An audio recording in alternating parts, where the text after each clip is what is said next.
तो सबसे पहले मेरे सभी सगाजनों को मेरा सेवा जोहार। जय सेवा जय गौरवाना जय बड़ादेव। तो जैसा कि आप लोग देख सकते हैं, ये एक पुस्तक पारिकुपाल लिंगो गौंडीपुरम दर्शन की है, जिसके लेखक हैं आचार्य मोतीरावण कंगाली जी। और आज की इस वीडियो में हम बात करने वाले हैं, ये अध्याय चौथा आ गया है, स्वयमुद यानी कि सत्य ज्ञान का साक्षात्कार। तो इसमें अपन देख लेंगे कि आज क्या क्या लिखा हुआ है। ठीक है, तो चलिए वीडियो को शुरू करते हैं। यहाँ पर मैं अर्थ बस पढ़ के दिखा देता हूँ। ठीक है।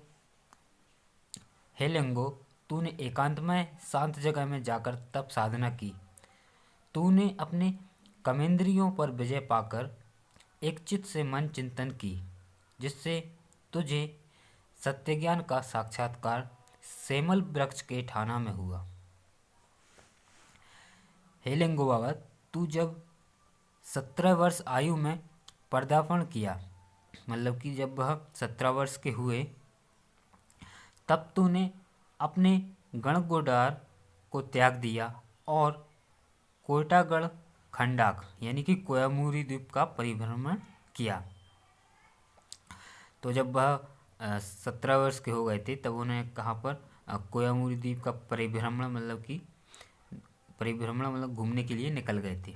2 वर्ष परिभ्रमण कर तूने 7 वर्षों की सत्य ज्ञान साधना हेतु तपस्या की, और उन्होंने 2 वर्ष की परिभ्रमण मतलब कि वहाँ पर घूमे कोयामुरी द्वीप में, और उसके बाद उन्होंने क्या 7 वर्षों का सत्य ज्ञान के लिए क्या की तपस्या की।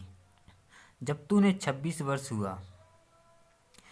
26 वर्ष का हुआ, तब तूने गोंडी पुनेम का प्रचार एवं प्रसार कार्य का बीड़ा उठाया, और जब वह 26 वर्ष के हो गए थे, तब उन्होंने क्या किया, गोंडी पुनेम का क्या किया, प्रचार एवं प्रसार किया। हे लंगो, हम तेरा स्मरण कर जय जयकार करते हैं। फिर क्या है, अपाल मंगी धन्य गांव का हीरेसो का नामक गीतकार किंकरी बजाने वाला वह संगीत अभिरक्षक कावडिया लीर था, जिससे हे लिंगो तूने किंगरी के सुरों का अध्ययन किया। सप्त सुरों के ज्ञाता तुम अधिपति हो। मतलब कि जब कोहली के छालगढ़ घूमने के लिए गए थे, उस साइड गए थे धन्य गांव, जो कि वहाँ पर हीरसो का पाटलीर थे, जो एक किंकरी वादक थे।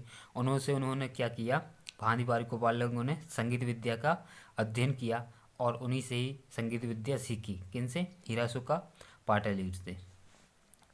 शंभुशेख से विदा लेकर पहाड़ी गोपाललिंगो कोयली कछारगढ़ पर्वती मालाओं की ओर निकल पड़ा। जाते जाते बीच में ही उसकी मुलाकात अपाल मंगी धन्य गांव के निवासी हीरासुका पाटलीर से हुई। हीरासुका कंगोरी अर्थात संगीत कला का अधिपति था। कोयावंशीय गौंडीवीन गणजीवों का किंगरी यह संगीत वाद्य होता है। किंगरी या किंगरे यह 3 शब्दों के मेल से बना संयुक्त गोंडी शब्द है, जो कई धन अंग धन मेरी इन 3 शब्दों से बना है। कई यानी हाथ, अंग यानी प्रकृति धुन, और येनी यानी साथ। इस तरह कई अंग तथा येरी किंगरी यानी हाथ की उंगलियों की सहायता से प्राकृतिक धुन के सप्तस्वरों को निर्माण करने वाला यंत्र, जिसे सितार कहा जाता है। ऐसे उस महान संगीत कला के पाना कावडियालीर यानी कि अभिरक्षक हीरासुका पाटलीर के साथ उसकी मुलाकात धन्यगांव में हुई। संगीत के विषय में गोपाललिंगो को रुचि थी, इसलिए उसने हीरासुका पाटलीर से संगीत विद्या सीखने का निश्चय किया और पूछा, हे पाटलीर बाबा, संगीत विद्या सीखने हेतु मुझे क्या करना होगा? तब हीरासुका ने कहा, हे लिंगो, संगीत एक कला है, और किसी भी कला या विद्या को प्राप्त करने हेतु मन में दृढ़ संकल्प कर साधना करने की आवश्यकता होती है, तभी उसे साध्य किया जा सकता है। पहाड़ीपारी गोपाललिंगो बहुत ही तीक्ष्ण बुद्धि का स्वामी था। हीरासुका पाटलीर से कंगोरी विद्या सीखने के लिए मात्र 7 दिनों की अवधि लगी। 7 सुरों का ज्ञान उसने 7 दिनों में प्राप्त किया। पारिकोपालेंगो को तेज आकलन शक्ति को देखकर हिरासुका पाटलीर को बहुत ही आश्चर्य हुआ। जिस विद्या को सीखने के लिए उसे वर्षों की अवधि लगी थी, उसे लिंगो ने मात्र 7 दिनों में प्राप्त किया।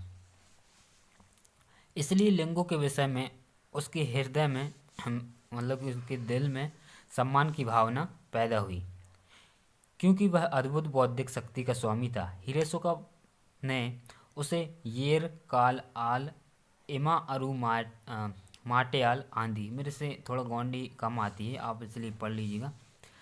येर काल आल इमा अरु माटेयाल आंधी, अर्थात सप्त सुरों एवं पदों के स्वामी, तुम अद्भुत प्रतिभाशाली हो, ऐसा संबोधित किया।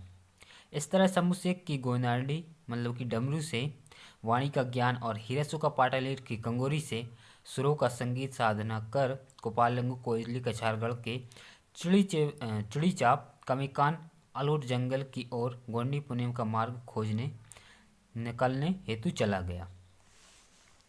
कोयली कछारगढ़ पर्वतीय मालाओं के चिड़ीचाप कमिकान आलोट जगह में सगा सांवरी वृक्ष के नीचे उसने निरंतर 7 वर्षों तक ज्ञान साधना की।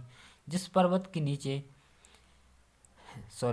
पर्वत के किनारे बैठकर कोपालेंगो ज्ञान साधना की, उस पर्वत को कोपालगढ़ कहा जाता है, जो आज भी सीना तारकर सालेकसा परिक्षेत्र में स्थित बिजलीपुरा के पास खड़ा है।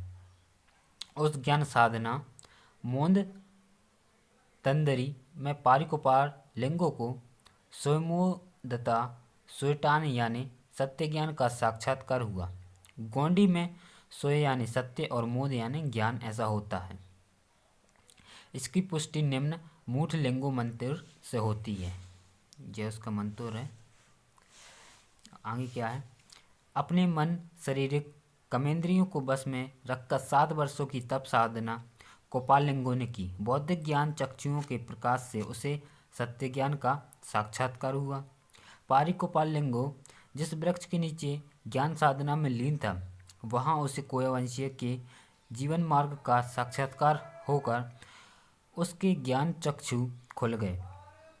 इसलिए उस पेड़ को कोया पुनेमी गणजीव सगा सावरी मड़ा कहते हैं। उस वृक्ष को पवित्र मानकर उसके नीचे कोपालेंगो और रायता जंगों के प्रतीकों की प्रतिस्थापना अश्विन दशमी के पर्व पर ढालों के रूप में कोयावंशीय गणजीव आज भी करते हैं, क्योंकि उसी पेड़ के नीचे उन दोनों महान गणजीवों ने कोयावंशीय गणजीवों को सगावेन यानी गोंदेला युक्त सामाजिक संरचना बनाकर एक प्रेम भाव, बंधुभाव, सहभाव से जीवन जीने का गोंडी पुणे मार्गदर्शन दिया था। उस मूठ लिंगो मंत्र के अनुसार पहाड़ी कोपालेंगो ने शारीरिक इंद्रियों को बस में रखकर निरंतर 7 वर्षों तक सगा सांवरी वृक्ष के नीचे ज्ञान साधना की। 7वें वर्ष में उसे सत्य ज्ञान का साक्षात्कार हुआ। अपने बौद्धिक ज्ञान चक्षुओं के प्रकाश से उसे सत्य मार्ग प्राप्त हुआ। कोयावंशीय सगावेन गणजीवों में ऐसी किंवदंती प्रचलित है कि जब पारिकोपालेंगो को सत्य ज्ञान का साक्षात्कार हुआ, तब पोतीपोए यानी सूर्योदय होने के पूर्व का समय था। सभी ओर रात्रि का अंधकार फैला हुआ था। कुपारमेट्टा के पश्चिमी दिशा में सगा सांवरी वृक्ष के नीचे चिड़ीचाप का मकान आलोट जगह में पूर्व की ओर अभिमुख होकर पहाड़ी कोपालेंगो ध्यानमग्न होकर विराजमान था। सत्य ज्ञान का साक्षात्कार होने पर उसने अहिंसता अपने नेत्र खोले। उस वक्त सभी ओर अंधकारमय वातावरण होने पर भी पहाड़ी पारिकोपालेंगो को सब कुछ दृष्टिगोचर हो रहा था। वह पूर्व भिमुख होकर खड़ा हो गया और सीना तानकर खड़े हुए कोपारमेट्टा पर्वत की ओर देखा। उसी वक्त कोपालेंगो के ज्ञान नेत्रों की ज्योतिमय प्रकाश किरणों उस कोपारमेट्टा नामक पर्वत की चोटी 2 भागों में विभाजित हो गया और उगते सूरज की किरणों की रोशनी उसके मुख मुद्रा पर पड़ी। आज भी कोपारमेट्टा का शिखर 2 भाग में जैसे थे विभाजित है।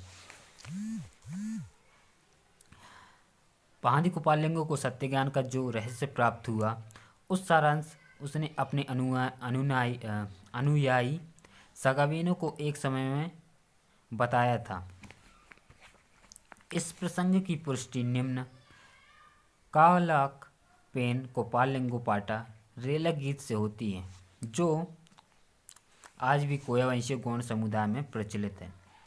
अगर कि मैं थोड़ा सही से बोल नहीं पाता हूँ तो आप इसलिए दिखाता हूँ कि आप खुद ही पढ़ सकें। और अगर कि आपको यह वीडियो अच्छी लगी तो हमारे चैनल को सब्सक्राइब करें और वीडियो को लाइक करें। जय सेवा, जय गौड़वाना, जय बड़ा देव।